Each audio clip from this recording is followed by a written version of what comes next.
नमस्कार दोस्तों, स्वागत है आपका आपके अपने YouTube channel RBSC online classes में। जैसा कि हम बात कर रहे थे आपके लेसन नंबर 2 के बारे में, तो आज हम उसके अगले पार्ट के बारे में बात करेंगे, जिसमें हम पढ़ेंगे जनन तंत्र के बारे में। तो जनन तंत्र के बारे में पढ़ने से पहले तो देख लेते हैं कुछ जनन तंत्र के बारे में, क्या होता है जनन तंत्र। ठीक है, तो देखते हैं जनन तंत्र। देखो जनन तंत्र क्या होता है, जीवों में क्या होता है, अपने जैसी संतान उत्पत्ति के लिए क्या करते हैं, जनन की क्रिया करते हैं। ठीक है, अपने जैसी संतति उत्पन्न करने के लिए, संतान उत्पन्न करने के लिए क्या की जाती है, जो प्रक्रिया की जाती है उसे जनन कहते हैं। ठीक है, मानव में जनन तंत्र एक निश्चित आयु जिसे यौनावस्था कहते हैं उसमें क्रियाशील होता है। अपन बात करेंगे मानव जनन तंत्र के बारे में। तो देखो ये क्या होती है, जो जनन की क्रिया होती है वो एक निश्चित आयु में होती है इंसान के अंदर। ठीक है, जैसे जो अपने इंसानों के अंदर 12 से लगभग एज से स्टार्ट हो जाती है ये। ठीक है, लेकिन यौवन की परिपक्व अवस्था कौन सी होती है, जो सही अवस्था होती है वो होती है लगभग 18-19 साल के लगभग एज के तब होती है। ठीक है, लेकिन यौवनावस्था में स्टार्ट हो जाती है। यौवनावस्था मतलब क्या होता है, जब उम्र होती है 12-13 साल तब ये स्टार्ट यानी शुरू हो जाती है। ठीक है, इस और क्रियाशील होता है। ठीक है, इससे पहले नहीं होता है। ठीक है, जैसे जनन ये जब यौवनावस्था होती है इसमें बहुत सारे शरीर के अंदर और भी बहुत सारे के कई तरह के बदलाव आते हैं। जैसे लड़कों के अंदर दाढ़ी मूंछ आना, ठीक है, और जनन तंत्रों का विकास होना, इसके बारे में। वहीं लड़कियों में क्या होता है, जैसे स्तन का बढ़ना, ठीक है, उनके भी क्या होते हैं, बगल वगैरह, जहां अंडर आर्म्स में बाल वगैरह आना, तो ये इसके लक्षण होते हैं यौवनावस्था के। ठीक है, मानव जनन तंत्र को क्या है, 2 भागों में बांटा गया है। मानव जनन तंत्र को 2 भागों में कौन कौन सा है, एक नर जनन तंत्र, एक मादा जनन तंत्र। ठीक है, तो जो नर जनन तंत्र होता है उसमें एक तरह का हार्मोन भी, जैसे यौनावस्था में क्या हो जाता है, जब परिपक्व अवस्था आ जाती है 18-19 साल की, तब ये हार्मोन भी स्रावित होने स्टार्ट हो जाते हैं। जो नर के अंदर जो हार्मोन पाया जाता है उसको कहते हैं टेस्टोस्टेरोन। जो नर का टेस्टोस्टेरोन ये पाया जाता है, नर के अंदर हार्मोन है। और जो मादा के अंदर पाया जाता है वो होता है स्टेरोन, या जिस एक और होता है उसे कहते हैं प्रोजेस्टेरोन। ये जो 2 हार्मोन है वो क्या इसमें होते हैं, मादा के अंदर। ठीक है, और ये जो होते हैं वो होते हैं नर के अंदर। ये हार्मोन स्रावित होते हैं जिससे जननांगों में क्या होता है, विकास और वृद्धि होती है। ठीक है, ये स्टेरोन पाया जाता है। तो आपसे प्रश्न पूछ सकता है, नर जनन हार्मोन का नाम लिखिए, तो टेस्टोस्टेरोन, और मादा का तो स्टेरोन, और दूसरा है प्रोजेस्टेरोन। तो ये था। अब इसके बारे में एक के बारे में पढ़ेंगे, नर जनन तंत्र और मादा जनन तंत्र के बारे में।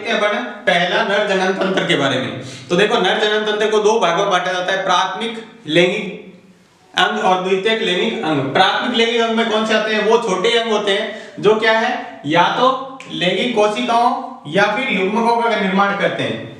युग्मकों का निर्माण करते हैं, जो या तो लैंगिक कोशिकाओं यानी लैंगिक से जुड़ी हुई कोशिकाओं का निर्माण करते हैं, या फिर युग्मकों का निर्माण करते हैं। और साथ में कुछ हार्मोन स्राव करते हैं, यानी कुछ हार्मोन जोड़ते हैं, छोड़ते हैं। ठीक है, उसका काम करते हैं। जैसे टेस्टोस्टेरोन हो गया, ये अंग जनन कहलाते हैं। ये अंग क्या कहलाते हैं, जनन कहलाते हैं। जैसा कि अपने को पता है वृषण के अंदर क्या होता है, शुक्राणु का निर्माण होता है, तो ये सारा इसके अंदर आता है। उसके बाद देखते हैं द्वितीयक लैंगिक अंग में, यानी प्राथमिक के अलावा भी कुछ अंग होते हैं जिनको क्या कहते हैं, द्वितीयक लैंगिक अंग कहते हैं। ठीक है, इनमें कौन कौन से आते हैं, जैसे सबसे पहला है वृषण कोष।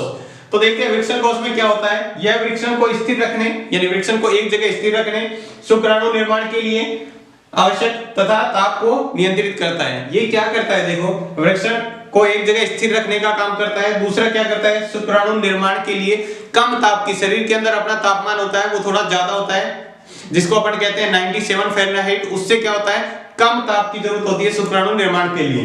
तो वैसे ताप वहां पर उपलब्ध कराता है, वो कौन कराता है, वृषण कोष, जिसके अंदर वृषण होते हैं, यानी वृषण इसका ताप नियंत्रित करते हैं। उसके बाद है शुक्रवाहिनियां। शुक्रवाहिनियां क्या होती है, जो वृषण से क्या करती है, एक पतली लंबी व पेशियों की बनी हुई क्या होती है, नलिका होती है, जो जुड़ी रहती है किससे, वृषण से। ठीक है, जिसे क्या करते हैं, शुक्रवाहिनी कहते हैं, जिन्हें शुक्रवाहिनी कहते हैं। देखिए चित्र के अंदर आपको दिख रहा है जैसे शुक्रवाहिनी, ये जो नली दिख रही है व्हाइट के अंदर के, ये ऊपर से जाके यहाँ जा रही है, तो ये क्या है, शुक्रवाहिनी। इसके द्वारा क्या करते हैं, शुक्राणु को शुक्राशय तक पहुंचाते हैं। ये यहाँ से जाके और यहाँ जा रहा है, ये शुक्राशय तक। शुक्राणु कहाँ जा रहा है, वृषण से लेके शुक्राशय तक पहुंचाने का काम सिर्फ इसका है, शुक्रवाहिनी का। तो इसको आप लिख सकते हैं, इसका स्क्रीनशॉट ले सकते हैं। इसके बाद आगे देखते हैं शुक्राशय।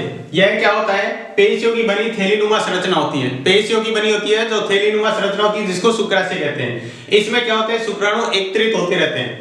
ये शुक्राशय क्या करता है, शुक्राणु को एकत्रित करता है, ठीक है। यह पदार्थ स्रावित करता है, ये क्या है, तरल पदार्थ स्रावित करता है, जो क्या करता है, शुक्राणु के साथ मिलकर वीर्य का निर्माण करता है, ठीक है, और उसको ऊर्जा प्रदान करता है। अगला देखो, प्रोटेस्ट ग्रंथि। प्रोटेस्ट ग्रंथि क्या होती है, यकृत के समान होती है, ठीक है। जो बाह्य स्रावी ग्रंथि है, ये कौन सी, आगे पर ग्रंथियां पढ़ेंगे उसके अंदर अंतःस्रावी ग्रंथियां, तो ये कौन सी होती है, बाह्य स्रावी, जो क्या करती है, एक तरल पदार्थ का निर्माण करती है और उसका उत्सर्जन करती है, जो क्या करता है, शुक्राणु को आगे गति प्रदान करता है, आगे पहुंचाने में गति प्रदान करता है, ठीक है, प्रोजेस्ट ग्रंथि। उसके बाद है मूत्र मार्ग। ये क्या है, पेशीय नलिका होती है जो मूत्राशय से निकलकर स्थलन वाहिनी में मिलकर मूत्रजनन नलिका बनाती है।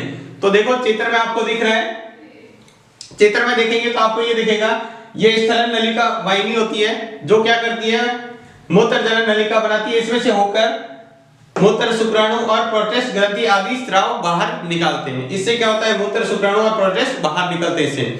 और उसके बाद वैसेशन, ये क्या होता है, लास्ट में देखेंगे सबसे, ये इसका अंतिम भाग होता है, सबसे महत्वपूर्ण भाग। ये क्या है, एक बेलनाकार अंग है जो वृषण कोश के बीच में लटकता है, ठीक है। शीशन मुंड पर एक छिद्र होता है, इसके मुंड पर क्या होता है, एक छिद्र होता है जो मूत्र व शुक्राणु को शरीर से बाहर करता है, या फिर क्या करता है, ये मादा जनन के अंदर शुक्राणु प्रवेश कराने का कार्य करता है।